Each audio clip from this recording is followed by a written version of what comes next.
نحمده ونصلي على رسوله الكريم اما بعد فاعوذ بالله من الشيطان الرجيم بسم الله الرحمن الرحيم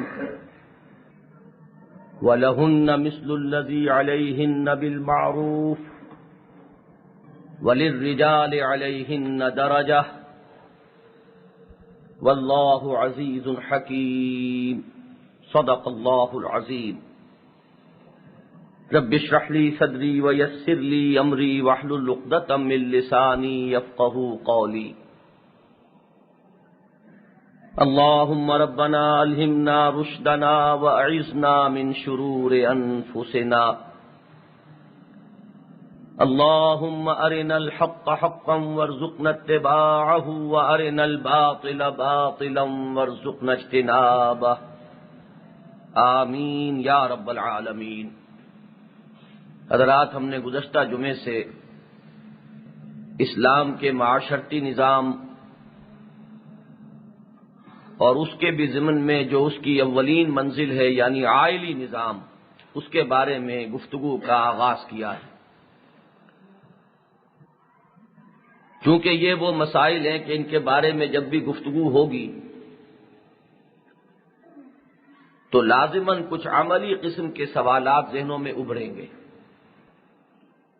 اگر محض وعظ ہو، نصیحت ہو،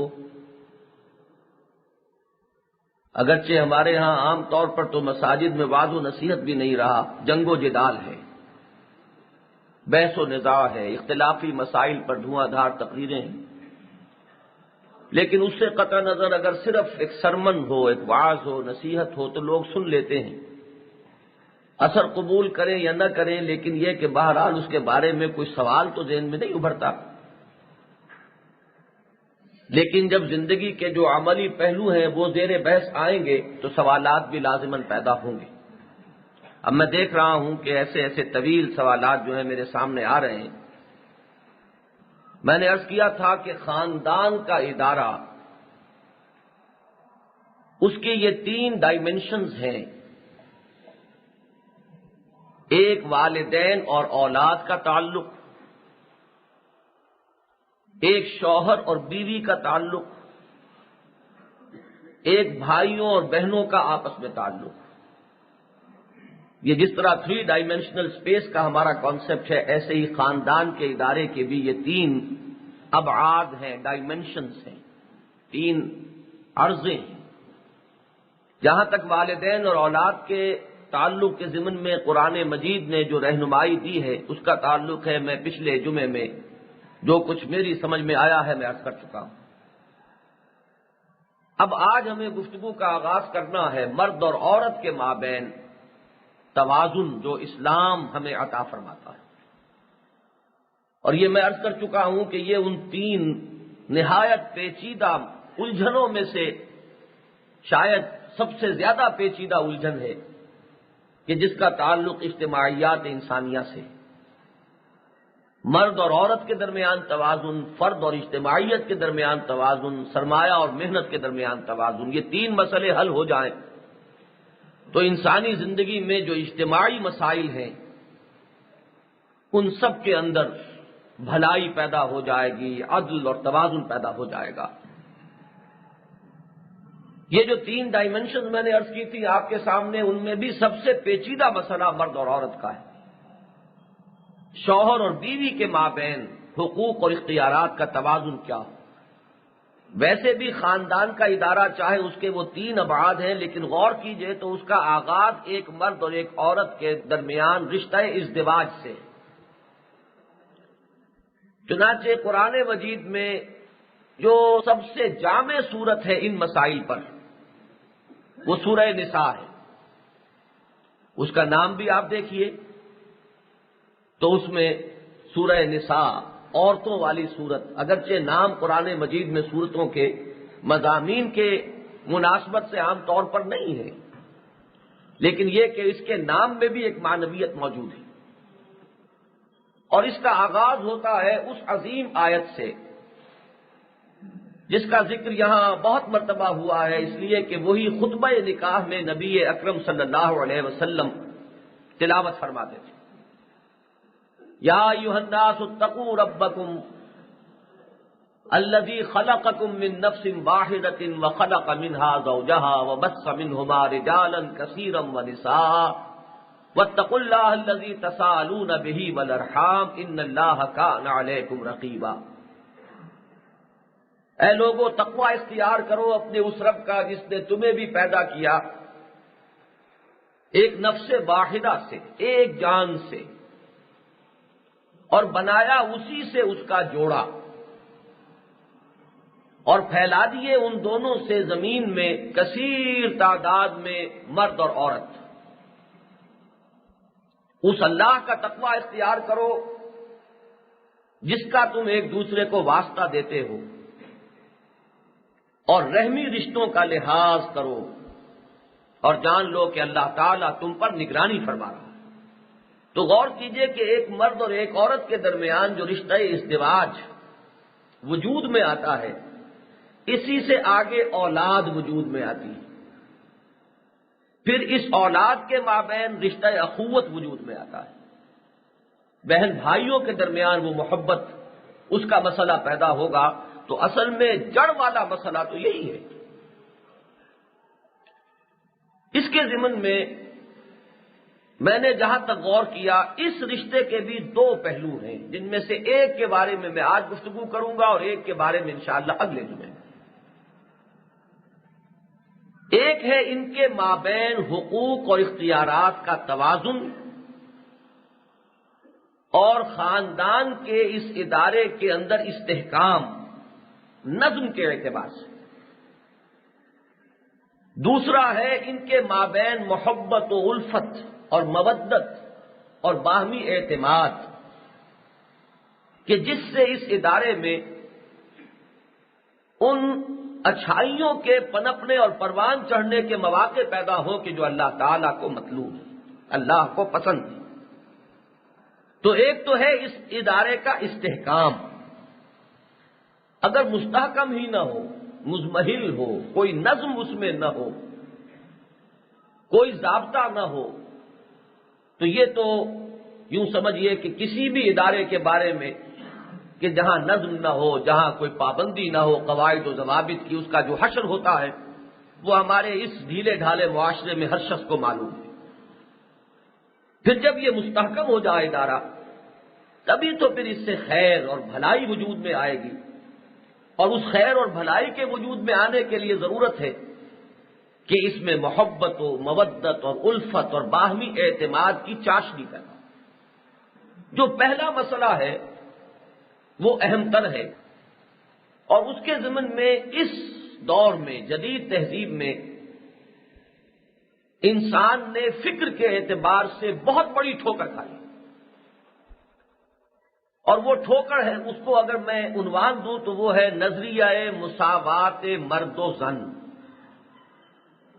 عورتوں اور مردوں کے درمیان مساوات کا تصور۔ لفظ مساوات یقیناً بڑا خوش آئند لفظ ہے، بڑا پسندیدہ لفظ ہے، بہت دل کو لبھانے والا لفظ ہے، لیکن اس لفظ کا غلط استعمال، بے محل استعمال، غلط جگہ پر استعمال، واقعہ یہ ہے کہ وہ نہایت سنگین قسم کی پیچیدگیاں اور مسائل کو پیدا کرنے کا سبب بنتا ہے۔ مرد و زن کے مابین ایک مساوات تو وہ ہے کہ جس کا قرآن بھی قائل ہے،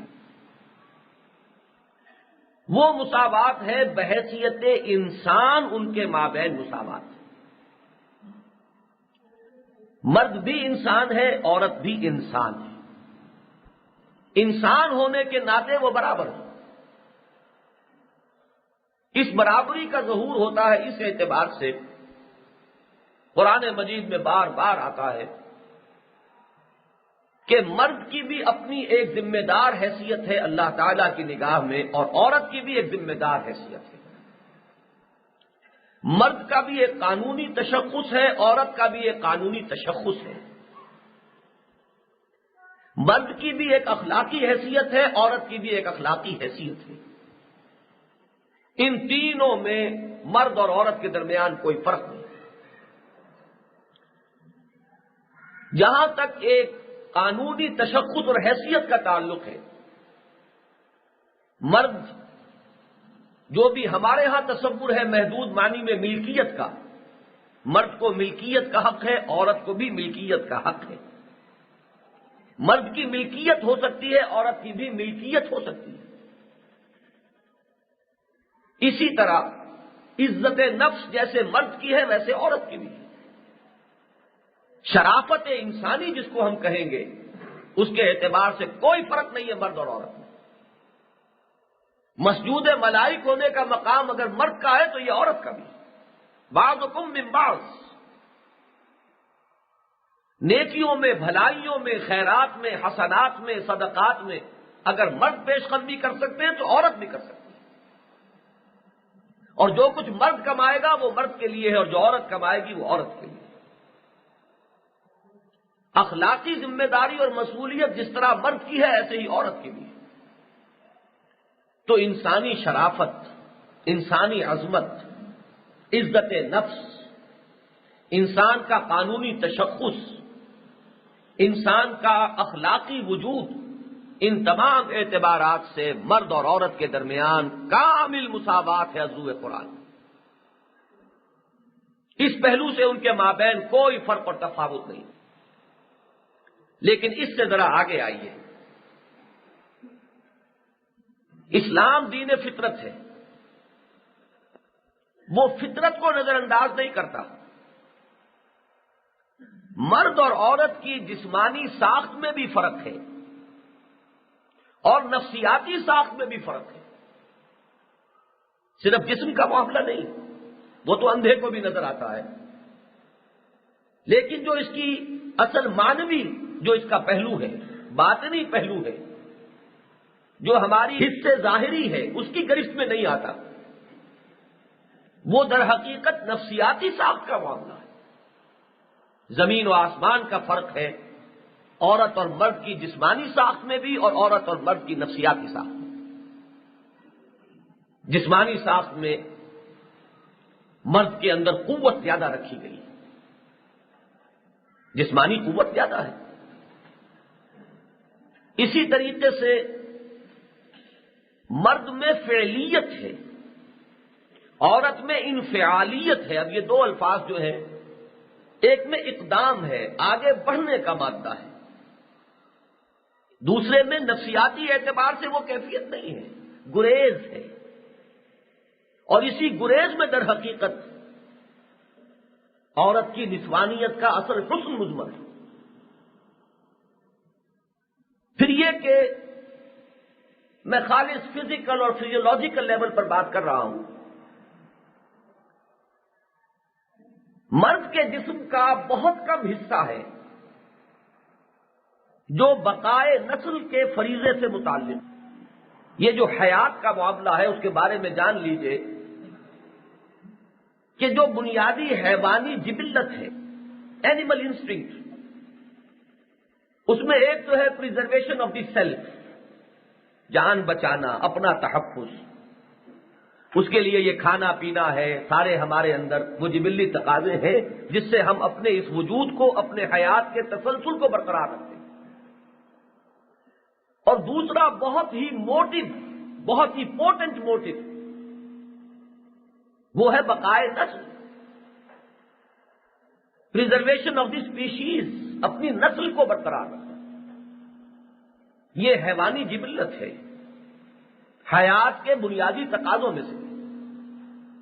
حیات اپنا تسلسل چاہتی ہے، اور اس تسلسل کے یہ دو رخ ہیں، اپنی ذات کا تسلسل، اور جہاں اپنی ذات ختم ہوتی نظر آئے وہاں اپنی نسل کے تسلسل کے ذریعے سے بھی ایک تسکین حاصل کرتی ہے یہ حیات کہ در حقیقت یہ میرا ہی تسلسل ہے۔ لیکن اس میں آپ دیکھیں گے کہ خالص فزیکل اور فزیولوجیکل عضویاتی سطح پر اگر غور کریں گے تو عورت کے وجود کا جتنا بڑا حصہ اس دوسرے داعیے سے متعلق ہے، مرد کا نہیں۔ یہ ہے وہ جسمانی ساخت کا فرق اور نفسیاتی ساخت کا فرق کہ اس کو نظر انداز کر کے دونوں کو برابر کر دینا، واقعہ یہ ہے کہ نہایت اندھا پن ہے. انسان بصارت ظاہری سے بھی محروم ہو گیا ہو کہ اس کو وہ جسمانی فرق نظر نہ آ رہا ہو، اور بصیرت باطنی سے بھی محروم ہو گیا ہو کہ اسے وہ نفسیاتی ساخت کا فرق نظر نہ آ رہا ہو، تبھی وہ اتنی بڑی حماقت کا ارتکاب کر سکتا ہے کہ دونوں کی ذمہ داریاں اور دونوں کے فرائض ایک جیسے معین کر دیے. اسلام نے ان کے درمیان ایک تقسیم کی ہے. حصول معاش کی جد و جہد. اب دیکھیے میں نے دو بیسک انسٹنکٹس معین کیے ہیں. پریزرویشن آف دی سیلف جو ہے، حصول معاش، اپنے بقا کے لیے ضروریات زندگی کی فراہمی کا سارا بوجھ مٹ پر ڈالا.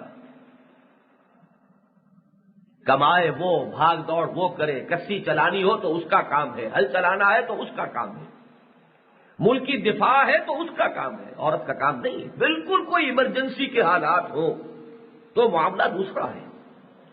وہاں تو ہر قاعدہ اور قانون جو ہے وقتی طور پر معطل ہو جاتا. اس کے کچھ واقعات کو مد نظر رکھ کر جنرلائزیشنز اور مستقل قواعد و ضوابط نہیں بنائے جا سکتے، وہ ایکسیپشنز ہیں. لیکن در حقیقت یہ جو زیادہ وزنی کام ہے، جس میں جسمانی مشقت کی زیادہ ضرورت ہے،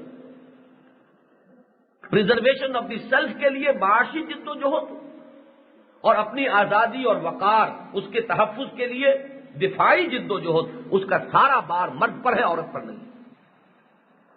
عورت پر وہ دوسرا انسٹنکٹ ہے جو غالب ہے، پریزرویشن آف دی اسپیشیز. اس کی جسمانی ساخت بھی ادھر ہی اشارہ کر رہی ہے، اس کی نفسیاتی ساخت بھی ادھر اشارہ کر رہی ہے. اس کے اندر نزاکت جو ہے وہ اس کا اصل حسن ہے. اس کو گھر کی چار دیواری میں بٹھا کر اصلاً اسی ذمہ داری کا سارا بوجھ اس پر ڈالا گیا. یہ ہے اصل فلسفہ. اس کو اگر نظر انداز کر دیا جائے تو واقعہ یہ ہے کہ ساری گاڑی جو ہے تمدن کی وہ بالکل غلط ہو جائے.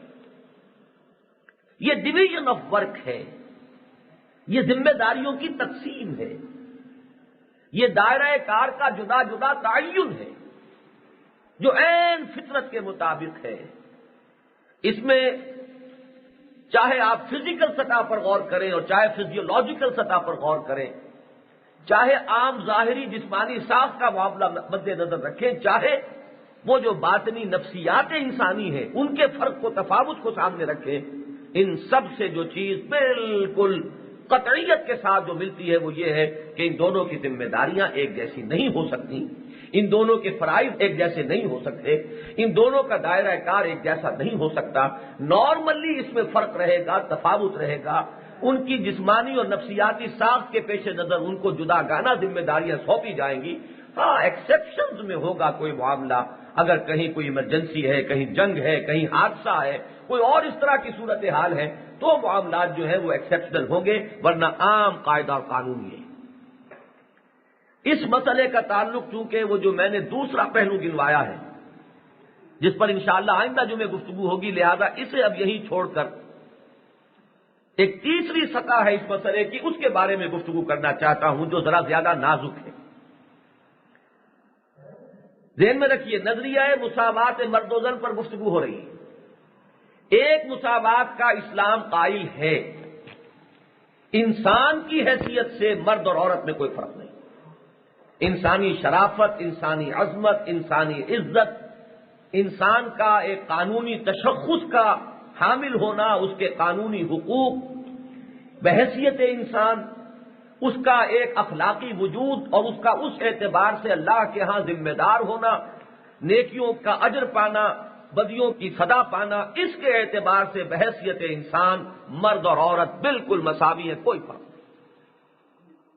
اس میں سورہ آل عمران کے آخری رکوع کی آیت بڑی پیاری ہے کہ جہاں جو چوٹی کے اعمال ہیں دین کے ان کا ذکر کیا گیا،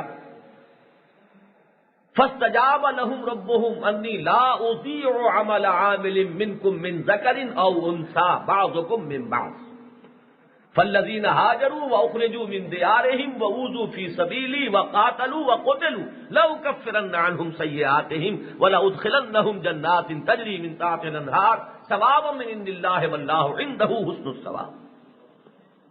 میں کسی عمل کرنے والے کے عمل کو ضائع کرنے والا نہیں ہوں، خواہ وہ عمل کرنے والا مرد ہو خواہ عورت ہو، اور تم ایک دوسرے ہی میں سے ہو۔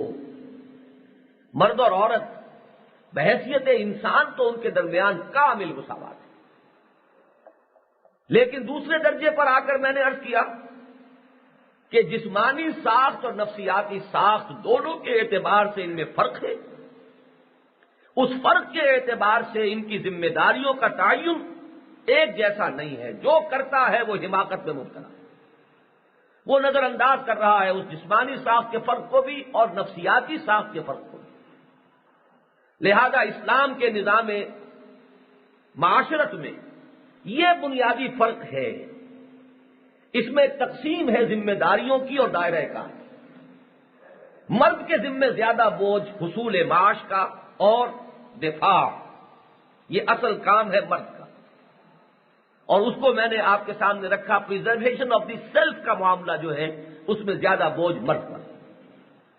پریزرویشن آف دی اسپیشیز، یہ دائرہ کار جو ہے یہ عورت کا ہے۔ اس کے جسمانی ساخت بھی پکار پکار کر کہہ رہی ہے، اس کی نفسیاتی ساخت بھی پکار پکار کر کہہ رہی ہے۔ اس کا اصل وظیفہ حیات یہ ہے، لہذا گھر کے اندر کی ذمہ داریوں کا اس کو امین بنایا گیا، وہ بوجھ اس پر ڈالا گیا، حالانکہ ویسے وہ بوجھ کم بوجھ نہیں ہے۔ راتوں کو جاگتی ہے ماں، اکثر و بیشتر آپ نے دیکھا ہوگا ماں ہی جاگتی ہے، باپ نہیں جاگتا۔ صبح سے شام تک کی محنت شاختہ کر کے جو آیا ہوا ہو وہ رات کو سوتا ہے۔ یہ ماں بوجھ اٹھاتی ہے، وہ راتوں کو جاگتی ہے، بچوں کو پالتی ہے اور پوستی ہے۔ میں نے پچھلی مرتبہ جو عرض کیا تھا، یہی وجہ ہے کہ اخلاقی حقوق میں حسن سلوک کے معاملے میں شریعت اسلامی نے ماں کا حق جو ہے باپ پر 3 درجے فائد رکھا ہے۔ تیسری سطح ہے اس نظریہ مساوات و زن جہاں آ کر بالکل غلط ہو جاتا ہے، وہ ہے کہ ابھی تک ہم گفتگو کر رہے تھے مرد اور عورت، اب ہم گفتگو کریں گے شوہر اور بیوی کی حیثیت سے۔ یہ ایک بالکل جدا گانا حیثیت ہے، مرد مرد ہے، عورت عورت ہے، بحیثیت انسان برابر ہے، لیکن جب ان میں ایک تعلق قائم ہوا شوہر اور بیوی کا، تو شوہر اور بیوی کے حساب سے تو قطعاً اس اعتبار سے تو مساوات کا تصور انتہائی مہلک تصور۔ اس کو یوں سمجھیے کہ بحیثیت انسان افسر اور ماتحت برابر ہے،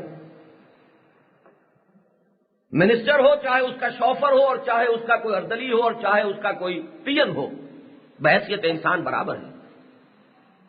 یہ اگرچہ ہمیں اپنے معاشرے میں یہ منظر نظر نہیں آتا، ہمیں 200 برس کی غلامی بہت مار گئی ہے، ہمارے جو یہ نچلے طبقات ہیں ان کی عزت نفس جو ہے اس کو بڑی ٹھیس پہنچائی گئی ہے، کچل دیا گیا ہے۔ یہ پچھلے دور میں تھوڑا سا کچھ ایمینسیپیشن کا معاملہ ہوا تھا، وہ بھی کچھ غلط انداز میں ہوا تو نتیجے خراب نکلے، صحیح نہیں نکلے، لیکن اس اعتبار سے بات غلط نہیں تھی کہ مزدور کی بھی عزت نفس جو ہے اس کا تحفظ ہونا چاہیے، اور کاشتکار کو بھی انسان سمجھا جانا چاہیے، اسے گدھا اور حیوان نہیں سمجھ لینا چاہیے، اسے بالکل بار برداری کا اونٹ اور کولو کا بیل نہیں سمجھ لینا چاہیے۔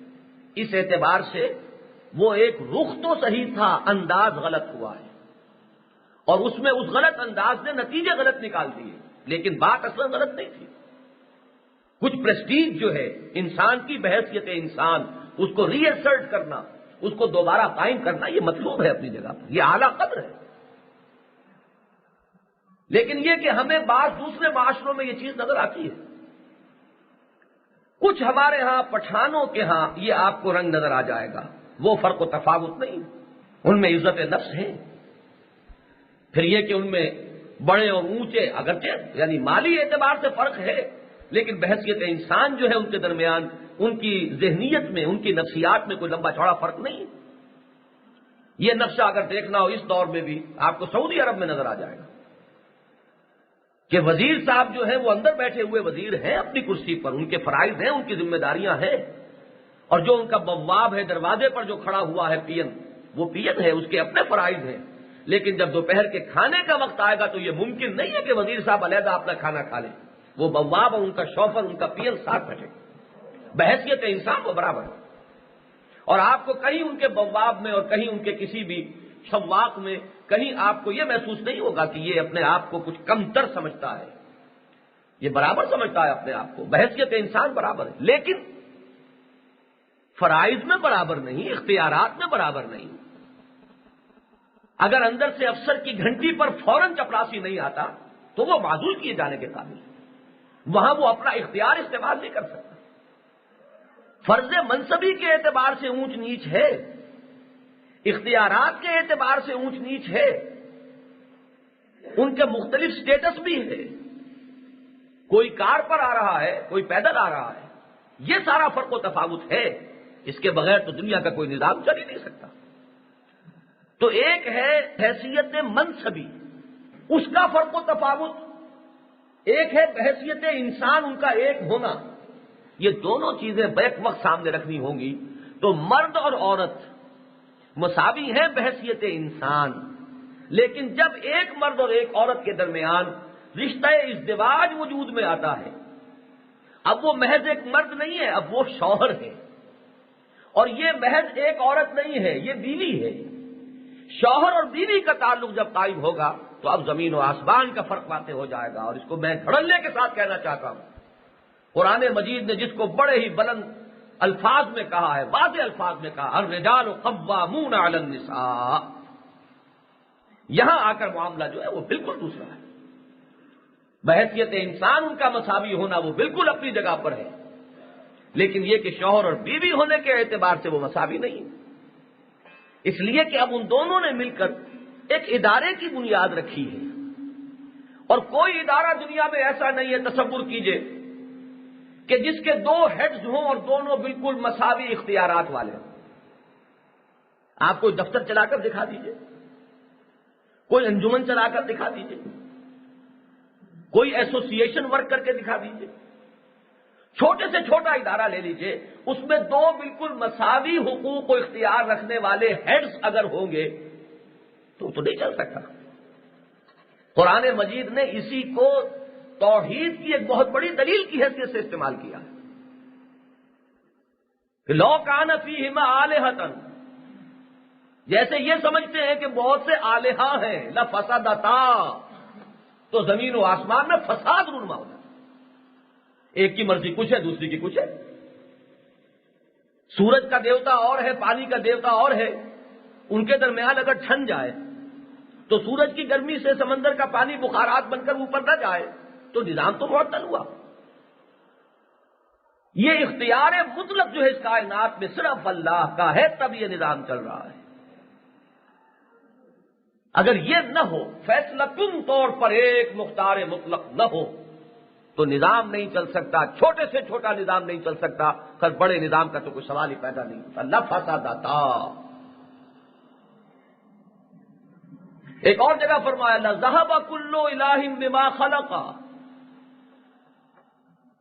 اگر ہر معبود علیحدہ ہوتا اور اس نے علیحدہ علیحدہ تخلیقات کی ہوتی تو جیسے اس بڑھیا کا قصہ آپ نے سنا ہوگا، وہ ناراض ہو گئی تھی تو وہ اپنا مرغا لے کر چل پڑی گاؤں سے کہ اب دیکھیں صبح کیسے ہوگی، میرے مرغے کے بغیر نہ اذان ہوگی اور نہ صبح ہوگی. تو آپ سوچئے ذرا اسی واقعے کو کہ ہر معبود اپنی تخلیق کو لے کر چلتا بنتا تو یہ نظام تو درہم برہم ہو جاتا.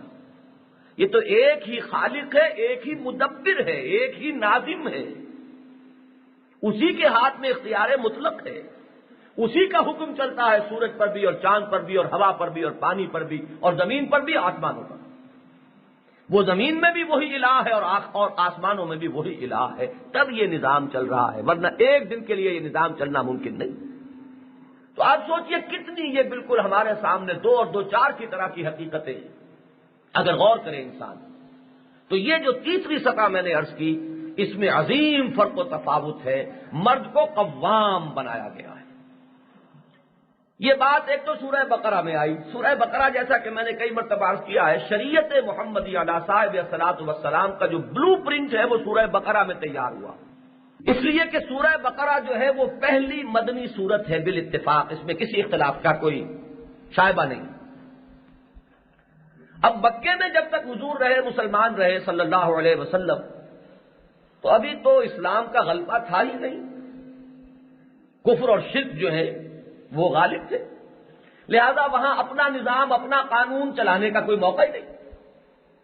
لہذا مکی صورتوں میں آپ کو شریعت کے قوانین اور حلال اور حرام یہ نہیں ملے گا. مدینے میں آ کر، جیسا کہ میں نے کئی مرتبہ عرض کیا، حضور کا داخلہ جو ہوا مدینہ منورہ میں تو وہ بے تاج بادشاہ کی حیثیت سے ہوا. لہذا یہاں اب ضرورت تھی اپنا قانون، اپنا نظام، اپنی مرضی کے مطابق جتنے اجتماعی ادارے ہیں اب ان کو استوار کیا جائے اپنے فکر کے مطابق، اپنے نظریات کے مطابق، اپنی اقدار حیات کے مطابق. لہذا احکام دینے شروع کیے گئے سورہ بقرہ. لیکن تدریج چونکہ ملحوظ تھی، جو بگڑا ہوا ماحول تھا اس کو دفعتاً بدلنا تو قرین مصلحت نہیں، تدریج ہے. لہذا پہلے ابتدائی احکام جو ہے وہ سورہ بقرہ میں آئے، لیکن اس سے بلو پرنٹ بن گیا. اس کے بعد احکام جو ہے آنے شروع ہوئے، سورہ نساء، سورہ مائدہ اور سورہ نور اور سورہ احزاب، یہ مختلف جو صورتیں ہیں مدنی صورتیں، ان میں پھر اب احکام تفصیل کے ساتھ آنے شروع. تو اس میں تو اس مسئلے پر ہمیں ایک بہت مختصر ٹکڑا ملتا ہے آیت نمبر 227 کا، وَلَهُنَّ مِثْلُ الَّذِي عَلَيْهِنَّ بِالْمَعْرُوفِ. دیکھیے وہ پورا جو نظریہ ہے اس میں ایک نٹ شیل میں موجود ہے. وَلِلرِّجَالِ عَلَيْهِنَّ دَرَجَةٌ وَاللَّهُ عَزِيزٌ حَكِيمٌ. میں نے جو کچھ عرض کیا ہے اب تک اس سب کو یہ ایک مختصر سے ٹکڑے میں، پوری آیت نہیں ہے، یہ آیت کا آخری حصہ ہے. عورتوں کے لیے بھی حقوق ہیں، لہن. یہ لام اور علا میں نے پہلے بھی کئی مرتبہ بحث کی ہے، یہ دو عجیب قسم کے حروف ہیں حروف جار میں سے. یہ ایک دوسرے کی ضد کے طور پر آتے ہیں. لام کسی کے حق میں ہونا، علا کسی کے خلاف جانا. لام کو ہم کہہ دیں گے حقوق کے بیان میں آئے گا، علا فرائض کے بیان میں آئے گا. یہ حقوق و فرائض ہی کا تو توازن ہے دنیا میں. علا تم پر یہ واجب ہے، تمہارے یہ ذمے ہے، یہ تمہارے فرائض ہے. اور لکا یہ تیرا حق ہے، یہ تیرے لیے ہے، یہ تجھے ملے گا.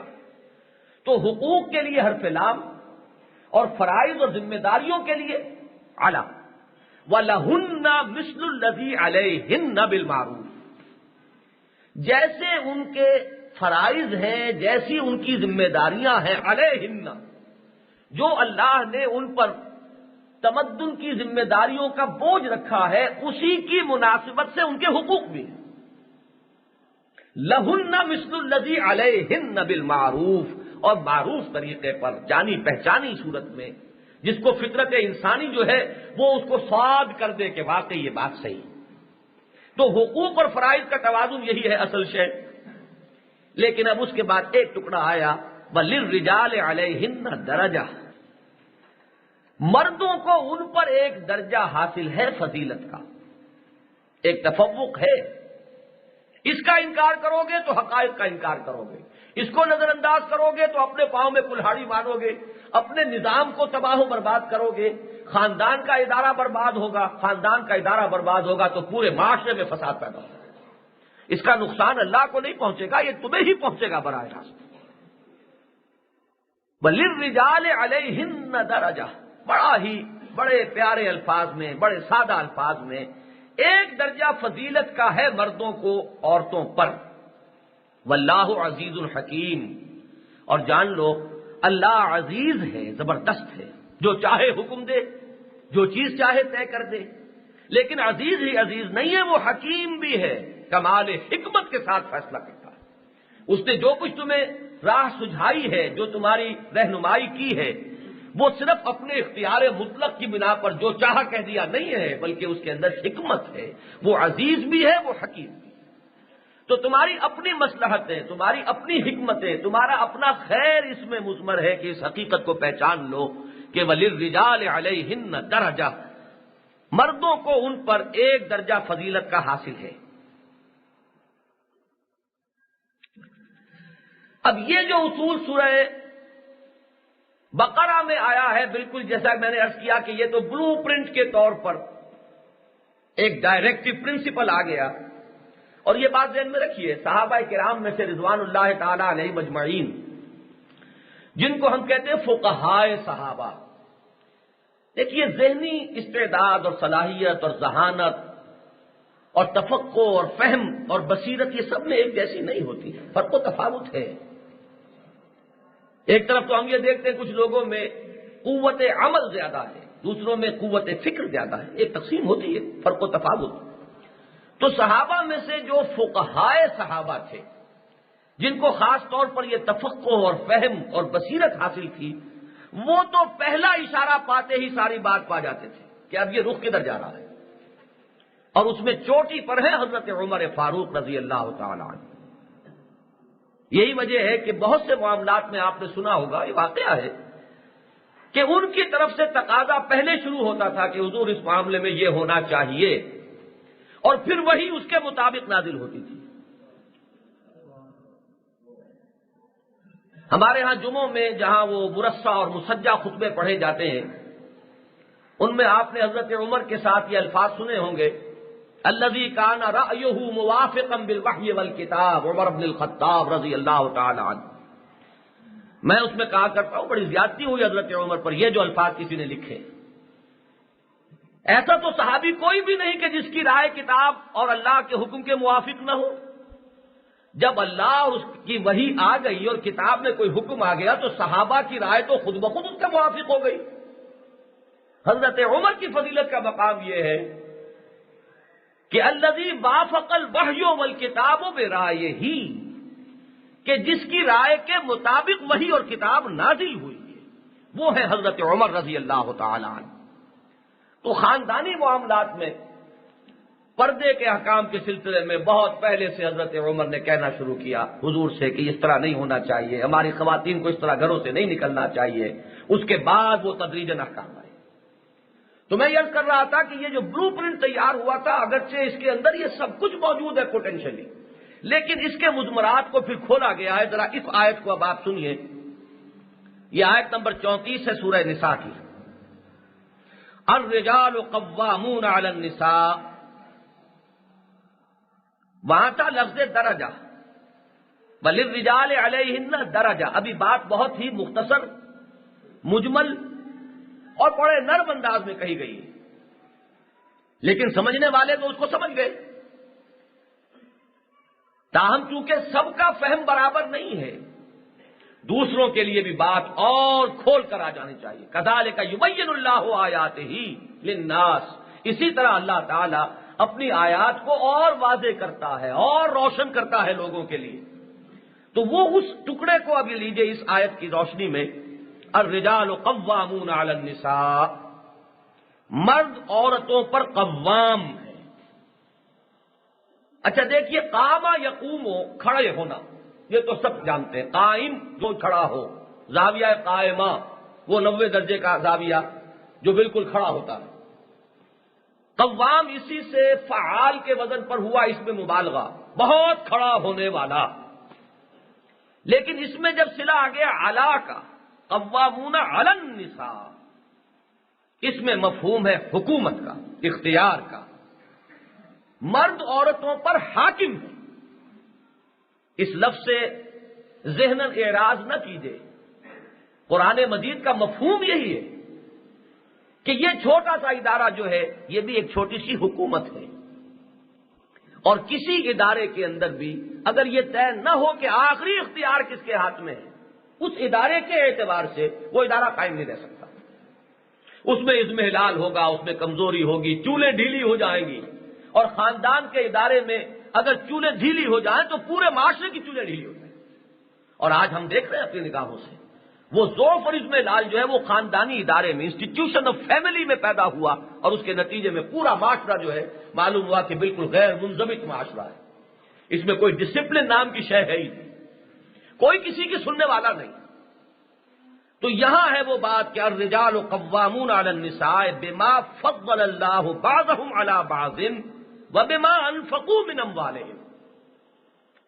پورا فلسفہ دے دیا کہ یہ قوامیت کس لیے یوں ہی نہیں ہے۔ منطق میں کہتے ہیں ترجیح بلا مرجح، اگر کوئی بنیاد نہ ہو ترجیح دینے کی تو ترجیح کسی کو دے دینا بڑی ناانصافی ہے، ظلم ہے۔ دو بالکل برابر انسان ہیں، کسی کوئی پوسٹ ایڈورٹائز ہوئی ہے، اس کے لیے جو کوالیفیکیشنز آپ نے بیان کی ہیں وہ دو میں بالکل برابر ہیں، کوئی فرق و تفاوت نہیں، تو ترجیح کس بنیاد پر دیں؟ معلوم ہوا کہ ترجیح بلا مرجح، اس کے لیے یہ تو عقل انسانی ہے، اس کا اصول ہے منطق کا کہ نہیں ہو سکتا، تو کوئی مرجح ہے، ترجیح کی بنیاد ہے، کوئی اساس ہے ترجیح کی، اس کو قرآن نے دو میں واضح کیا، بما فضل اللہ بعضهم علی بعض۔ پہلی بات تو یہ ہے کہ اللہ نے ایک کو دوسرے پر جو فضیلت دی ہے، مرد کو فضیلت دی ہے، کسی کو پسند ہو یا ناپسند ہو، مرد میں قوت زیادہ ہے، قوت ہی قوامیت کی اصل بنیاد ہے، یہ ان کی جسمانی ساخت ایک نہیں ہے، ان کی نفسیاتی ساخت ایک نہیں ہے، وہ فرق و تفاوت جو تخلیقی ہے، جو خلقت میں ہے، جو اللہ کا پیدا کرتا ہے۔ اگر تو نمی پسندی تغیر کن قذارا، اگر مرد ہونے پر راضی نہ ہو اور عورت ہونے پر راضی نہ ہو تو وہ اللہ سے اپنی تقدیر کو بدلنے کی وہ درخواست کرے۔ اگر تو نمی پسندی تغیر کن قذارا، لیکن اگر اس نے کسی کو عورت ہی بنایا ہے تو اسے اللہ تعالیٰ کی اس تقدیر پر راضی ہونا ہوگا، اس نے جو فرق و تفاوت اس میں رکھا ہے اور جو فضیلت دی ہے ایک کو دوسرے پر۔ دیکھیے اس کے لیے آیت نمبر 32 میں بھی قرآن مجید نے تمہید قائم کی ہے، وَلَا تَتَمَنَّوْا مَا فَضَّلَ اللَّهُ بِهِ بَعْضَكُمْ عَلَى بَعْضٍ۔ اللہ تعالیٰ نے بعض کو بعض پر جو فضیلت دی ہے اس کی تمنا نہ کرو، اللہ کی تخلیق پر راضی ہو جاؤ۔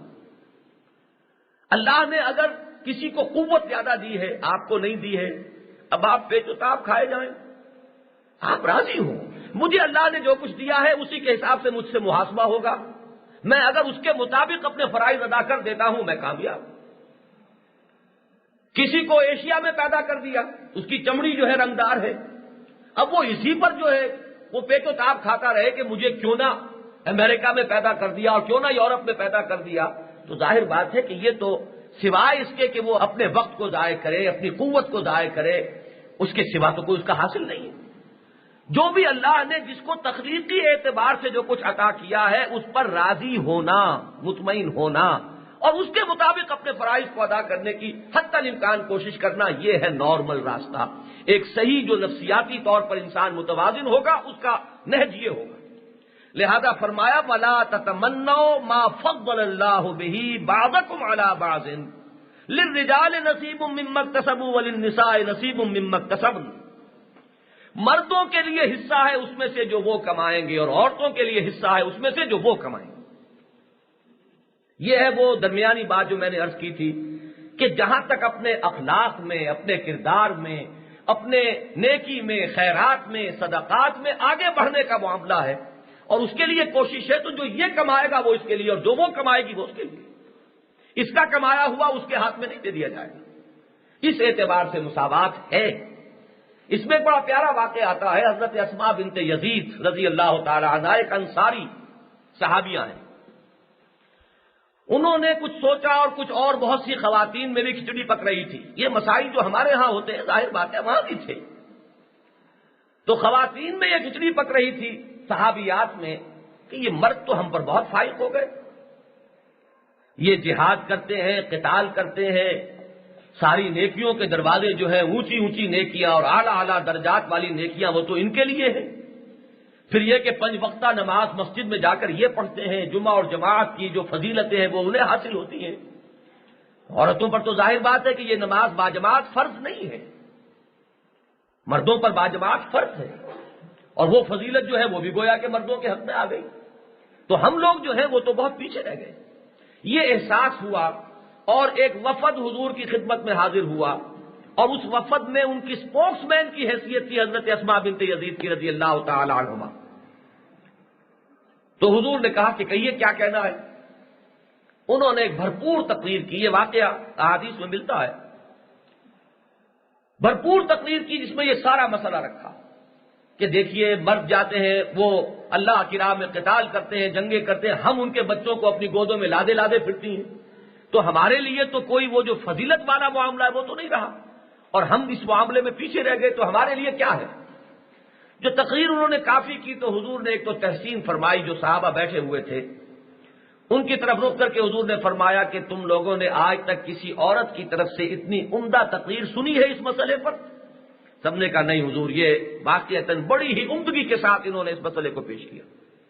پھر حضور نے فرمایا کہ دیکھو، جب مرد مجاہدین باہر جہاد پر جاتے ہیں، جب تم ان کے گھروں کی حفاظت کرتی ہو، عصمت کی حفاظت کرتی ہو، ان کی عزت اور ناموس کی حفاظت کرتی ہو، ان کے بچوں کو پالتی اور پوستی ہو، تو جہاں تک اجر و ثواب کا تعلق ہے، تمہارا یہ عمل بھی اسی درجے کا ہے جس درجے کا ان کا قتال فی سبیل اللہ۔ تو اب اس پر انہیں اطمینان ہوا۔ اللہ تعالیٰ کے ہاں اجر کا معاملہ جو ہے وہ تو ظاہر بات ہے کہ مردوں پر جو بوجھ اس نے رکھا ہے اس کے حساب سے ان کو اجر و ثواب مل جائے گا۔ تمہاری جو ذمہ داریاں ہیں وہ تم بحسن وجوہ اگر ادا کرو گی تو اللہ تعالیٰ کی طرف سے اجر و ثواب اس کے برابر مل جائے گا۔ تو یہ تھا وہ فلسفہ کہ وَلَا تَتَمَنَّوْا مَا فَضَّلَ اللَّهُ بِهِ بَعْضَكُمْ عَلَى بَعْضٍ لِلرِّجَالِ نَصِيبٌ مِّمَّا اكْتَسَبُوا وَلِلنِّسَاءِ نَصِيبٌ مِّمَّا اكْتَسَبْنَ۔ اس کے بعد یہ 34ویں آیت میں پڑھ رہا تھا، الرِّجَالُ قَوَّامُونَ عَلَى النِّسَاءِ بِمَا فَضَّلَ اللَّهُ بَعْضَهُمْ عَلَى بَعْضٍ۔ یہ تو وہ تخلیقی فضیلت ہے جو اللہ نے عطا کی ہے مردوں کو عورتوں پر۔ دوسری بات وَبِمَا أَنفَقُوا مِنْ أَمْوَالِهِمْ، چونکہ مرد پر ذمہ داری ڈالی ہے نان نفقے کی، معاش کی ذمہ داری پوری اس پر ہے، اس کا بھی ایک منطقی نتیجہ ہے کہ اسے قوامیت حاصل ہو۔ ایک طرف تو یہ دیکھیے کہ نکاح کا بندھن بنتا ہے، تو اگرچہ ویسے اگر آپ خالص فزیولوجیکل لیول پر بات کریں گے، عضویاتی سطح پر، تو جتنا مرد محتاج ہے عورت کا، ضرورت مند ہے عورت کا، اتنی ہی عورت محتاج ہے مرد کی۔ اس میں تو کوئی فرق نہیں۔ یہ جو دو جنسیں اللہ نے بنائی ہیں تو دونوں کو ایک دوسرے کے لیے احتیاج ہے، لیکن شریعت نے نقشہ کیا رکھا ہے؟ ایک ایک چیز کی حکمت جو ہے اس پورے فلسفے کے ساتھ جڑی ہوئی ہے۔ عورت مہر نہیں دیتی، مرد مہر دیتا ہے۔ کیوں؟ نکاح کی ضرورت دونوں کی برابر ہے، اس کو احتیاج ہے مرد کی، اس کو احتیاج ہے عورت کی۔ مرد بھی نامکمل ہے عورت کے بغیر، وہ اپنی نسل کا بقا نہیں کر سکتا، اور عورت بھی نامکمل ہے مرد کے بغیر، بلکہ عورت شاید زیادہ نامکمل ہو، لیکن مہر کی ذمہ داری مرد پر ہے۔ اور مہر کیا ہے سوچئے، ہمارے ہاں نکاح کا ایک جزو لازم ہے مہر، تعین نہ ہو تب بھی مہر مثل ہو جائے گا۔ جو بھی اس خاندان کے اندر خواتین کا عام طور پر مہر ہے وہ مہر ہوگا، اور مہر کی ادائیگی کی نیت نہ ہو تو پھر یہ نکاح ہی درست نہیں ہوتا۔ یہ ٹھیک ہے، پسندیدہ تو یہ ہے کہ نقد دیا جائے، اسی وقت دیا جائے، لیکن یہ کہ ہو سکتا ہے اس کو آپ مؤخر کر دیں، وہ ڈیفرڈ پیمنٹ ہو سکتی ہے، لیکن نیت ہونی چاہیے کہ دینی ہے۔ اور بعد میں عورت چاہے تو معاف بھی کر سکتی ہے، اس کا ایک حق ہے، اور قانونی حق اسے حاصل ہے کہ اپنے جس حق سے چاہے وہ دستبردار ہو جائے۔ لیکن یہ مہر کو لازم کیوں کیا گیا سوچئے؟ یہ در حقیقت اگر کوئی سمجھتا ہو کہ یہ عورت کی قیمت ہے معاذ اللہ، تو بہت بڑے مغالطے میں۔ مہر تو اتنا بھی ہوا ہے کہ پڑھنا لکھنا سکھا دو۔ یہ صورتیں، ایک صحابی سے جب کہا گیا کچھ ہے تمہارے پاس مہر ادا کرنے کے لیے؟ حضور کچھ نہیں، کچھ بھی نہیں ہے، پھوٹی کوڑی بھی نہیں۔ اچھا تمہیں قرآن کتنا یاد ہے؟ مجھے یہ صورتیں یاد ہے، یہ صورتیں پڑھا دینا اپنی بیوی کو، یہ مہر ہے۔ سمبولک حیثیت ہے اس کی۔ اب سمجھیے کہ وہ سمبل کس بات کا ہے کہ قرآن مجید اصل میں ان دونوں کے مابین ایک نسبت قائم کرتا ہے کہ وہ طالب ہے، یہ مطلوب ہے۔ چاہے ویسے دونوں کے دونوں طالب ہیں ایک دوسرے کے، دونوں مطلوب ہیں ایک دوسرے کے، لیکن نہیں، معین کرو اس میں کہ ایک کا مقام معین ہو کہ یہ طالب ہے وہ مطلوب ہے۔ یہ اس نفسیاتی ساخت کی مناسبت سے کہ مرد میں اقدام ہے، مرد میں فعلیت ہے، عورت میں انفعالیت ہے، گریز ہے۔ یہ دونوں چیزیں جو ہیں، جو نفسیاتی ساخت کے جو اس کے لازمی عنصر ہے، اس کے اعتبار سے مہر کو ایک علامت کے طور پر رکھا ہے۔ اس سے سمبل کس بات کی کہ طالب مرد ہے، عورت جو ہے وہ مطلوب کے درجے میں۔ اس کے بعد سارا بوجھ جو ہے معاش کا وہ ڈالا مرد پر، نان نفقہ اس کا تمہارے ذمے ہے۔ قانونی اعتبار سے یہ جان لیجئے کہ ایک بیوی کو، دیکھیے میں نے جو عرض کیا تھا کہ عورت کی حیثیت اس کی اور ہے، بیوی کی حیثیت اور ہے۔ عورت کی حیثیت سے اسے حق حاصل ہے کہ وہ اپنی ملکیت، اپنی پراپرٹی ہولڈ کرے، اون کرے، ایک عورت کے پاس فرض کیجئے کہ 10 لاکھ روپیہ جو ہے اس کا بینک میں جمع ہے، فرض کر رہے ہیں، لیکن جب شوہر نے اسے اپنی بیوی بنایا ہے تو اس کا نفقہ شوہر کے ذمہ رہے گا، وہ چاہے اپنے 10 لاکھ میں سے ایک پیسہ خرچ نہ کرے، اس کی ذمہ داری نہیں ہے، وہ اپنی اس رقم کو رکھ سکتی ہے، اپنی ملکیت کو ہولڈ کر سکتی ہے۔ یہاں تک کہ صدقہ اور خیرات کے ضمن میں آپ کو احادیث مل جائیں گی کہ بعض خواتین نے حضور سے سوال کیا، حضور ہمارے پاس مال ہے اور ہم پر زکوٰۃ ہے اور ہمارے شوہر جو ہے وہ نادار ہیں، تو کیا ہم اپنی زکوٰۃ اپنے شوہروں کو دے سکتی ہیں؟ حضور نے فرمایا ضرور دے سکتی ہو، تمہیں دوہرا اجر ملے گا۔ ایک تو یہ کہ تم نے زکوٰۃ ادا کی جیسے کہ کسی اور کو دیتے، اور ایک یہ کہ اپنے جو قریب ترین تمہارا رشتہ دار تمہارا شوہر ہے اس کو تم نے زکوٰۃ دی، دوہرا اجر ملے گا۔ اس لیے کہ عورت کا جو نان نفقہ ہے وہ مرد کی ذمہ داری ہے، وہ اپنا پیسہ اپنے پاس رکھے، اپنا کاروبار بھی اگر اس کا کہیں کہیں چل رہا ہے وہ چلائے، اس میں سے ایک پیسہ خرچ نہ کرے، اس کو قانوناً اس کا حق حاصل ہے، نفقہ جو ہے اس کا خرچہ، اور جو بھی اولاد ہے اس کا خرچہ، اور نان نفقہ یہ ایک اصطلاح ہے، اس میں سکنا بھی شامل ہے، اسے رہنے کی جگہ فراہم کرنا بھی مرد کی ذمہ داری ہے۔ ہمارے ہاں عورتیں زیادہ اپنے حقوق سے واقف نہیں ہیں، وہ الٹے راستے پر زیادہ چلتی ہیں، ورنہ صحیح راستے پر جو شریعت نے حقوق دیے ہیں، ایک بیوی اپنے شوہر سے مطالبہ کر سکتی ہے کہ میں تمہارے خاندان کے ساتھ رہنے کے لیے تیار نہیں ہوں، مجھے علیحدہ رہائش فراہم کر کے دو، اور مرد کا شوہر کا یہ فرض ہوگا کہ اسے علیحدہ رہائش فراہم کر کے دے۔ تو وہ حقوق جو شریعت دیتی ہے اس کا تو احساس ہے نہیں، اور وہ نظریہ مساوات مرد و زن جو یورپ سے آیا اور جس نے وہاں کی معاشرت کو تباہ کر کے رکھ دیا، جس نے کہ خاندان کے ادارے کو بالکل معدوم کر کے رکھ دیا ہے، اس کے پیچھے تو ہم چل رہے ہیں، لیکن جو حقوق دیے ہیں اور جو سٹیٹس دیا ہے عورت کو اسلام نے، اس کا ہمیں شعور تک نہیں۔ تو یہاں فرمایا کہ بما فضل اللہ بعضهم علی بعض وبما انفقوا من اموالهم، جو کچھ کہ اللہ نے فضیلت دی ہے تخلیقی اعتبار سے بعض کو بعض پر، یعنی مردوں کو عورت پر، اور جو وہ خرچ کرتے ہیں اپنے اموال میں سے، انہوں نے ہی نکاح کے بندھن میں مہر ادا کیا، اور وہی ہے کہ جو پوری ذمہ داری جو ہے اٹھا رہے ہیں۔ لہذا الرجال قوامون علی النساء، اب جو یہ گھر کا ادارہ وجود میں آیا ہے، اس میں مردوں کو عورتوں پر حاکم ہونے کی حیثیت حاصل ہے۔ لہذا عورت کا جو سب سے بڑا وصف ہے، اسی آیہ مبارکہ کو میں ختم کر رہا ہوں، فالصالحات، جو اللہ کے نزدیک صالح بیویاں ہیں، نیک مسلمان خواتین، ان کے کیا اوصاف ہوں گے؟ فالصالحات، یہ فا جو ہے یہاں پر پس، جب فلسفہ یہ ہے الرجال قوامون علی النساء، فلسفہ یہ ہے پس فالصالحات قانتات، پہلی ان کی جو صفت ہے وہ فرما برداری ہے، حکم مانے، کہنا مانے، اپنی مرضی کو نیچے ڈالیں، شوہر کی مرضی کو اوپر رکھیں، اپنی پسند کو پیچھے رکھیں، شوہر کی پسند کو مقدم رکھیں۔ یہ قنوت، یہ قانتین، اللہ کے لیے آپ کھڑے ہوتے ہیں دس بستہ، یہ قنوت ہے۔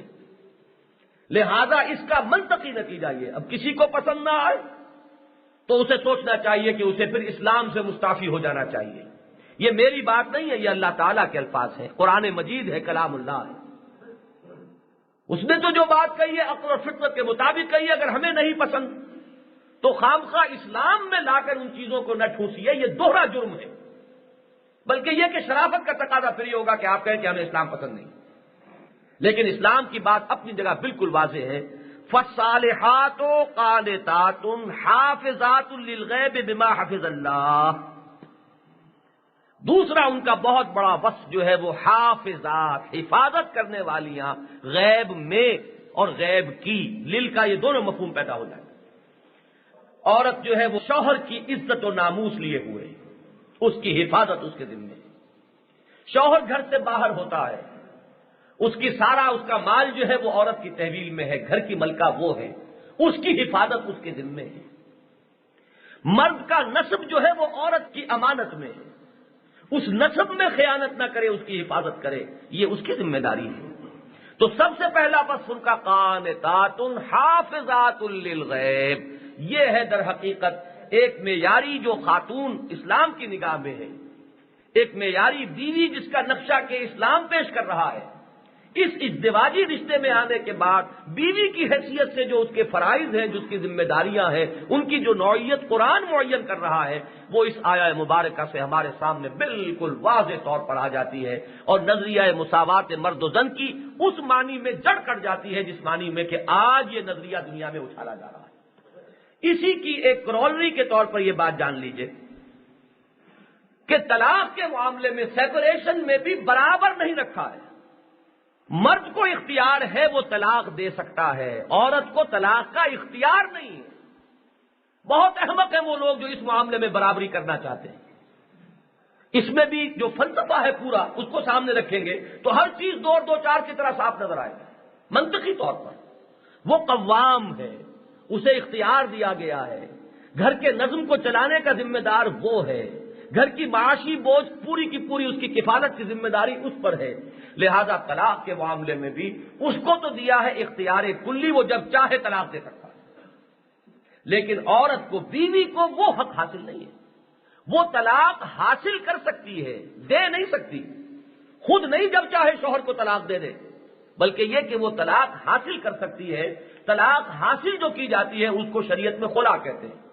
یہ خلا یا تو ہوگی جو بھی ایلڈرز آف دی فیملی ہیں ان سے بات ہوگی کہ یہ زیادتی کرتا ہے، یہ میرے حقوق ادا نہیں کرتا، لہذا مجھے اس کے حوالہ عقد سے آزادی دلوائی جائے، یا یہ ہے کہ ریاست ہے، قاضی ہے، مقدمات ہے، وہاں جا کر اپنی گریونس جو بھی ہے اس کو پیش کر کے جس بنیاد پر طلاق وہ حاصل کرنا چاہتی ہے اس کا بھی حق ہے طلاق، وہ حاصل کر سکتی ہے طلاق، اس کو مجبور نہیں کیا جا سکتا کہ وہ رہے کسی شوہر کے ہاں، لیکن یہ کہ اسے کسی اور تھرڈ پرسن کو، تھرڈ پارٹی کو مطمئن کرنا ہوگا کہ ہاں واقعی اس کے گراؤنڈز ایسے ہیں کہ جس پر اس کو طلاق دے دینی چاہیے، مل جانی چاہیے، یہ ہے خلا، اور بس اتنا ہی فرق ہے۔ اس میں حضور نے یہاں تک طلاق کے لیے بنیاد بنا دی کہ ایک خاتون آتی ہے حضور کی خدمت میں کہ مجھے اپنے شوہر سے طلاق دلوا دی جائے، وجہ کیا ہے؟ مجھے وہ بالکل پسند نہیں، محض پسند۔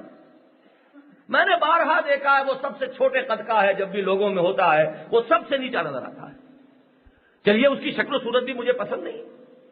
حضور نے صرف اتنا کیا کہ انہیں ایک رات ایک ایسی جگہ پر بند رکھا کہ جو اچھی جگہ نہیں تھی اور وہاں کوئی تعفن بھی تھا، وہ وہاں رہی۔ صبح پوچھا کیا کہ یہ رات میری بڑی اچھی گزری۔ معلوم ہوا کہ اندازہ ہو گیا کہ یہ کسی ایک جذباتی انداز میں بات نہیں کر رہی ہے معاملہ فی الواقع کہ کوئی مناسبت نہیں پیدا ہو رہی ہے شوہر اور بیوی میں، تو مطلوب تو مناسبت ہے، لہذا سیپریشن ہو گئی، کوئی اور دلیل نہیں۔ یہ نہیں کہ اس نے مجھے مارا ہے یا مجھے ستایا ہے یا میرا نفقہ نہیں دیتا ہے یا مجھ پر یہ دست درازی کی، نہیں، مجرد پسند کی بنیاد پر بھی خلا حاصل کی جا سکتی ہے، لیکن یہ نہیں کہ عورت جب چاہے کھڑی ہو کر کہہ دے 3 مرتبہ یا 4 مرتبہ یا 1 مرتبہ میں نے طلاق دی اور وہ معاملہ ختم ہو جائے، جبکہ شوہر کو یہ حق اور اختیار حاصل ہے۔ یہ فرق و تفاوت جو ہے یہ بھی الرجال قوامون کا منطقی نتیجہ ہے۔ اقول قولی ھذا واستغفر اللہ لی ولکم ولسائر المسلمین والمسلمات۔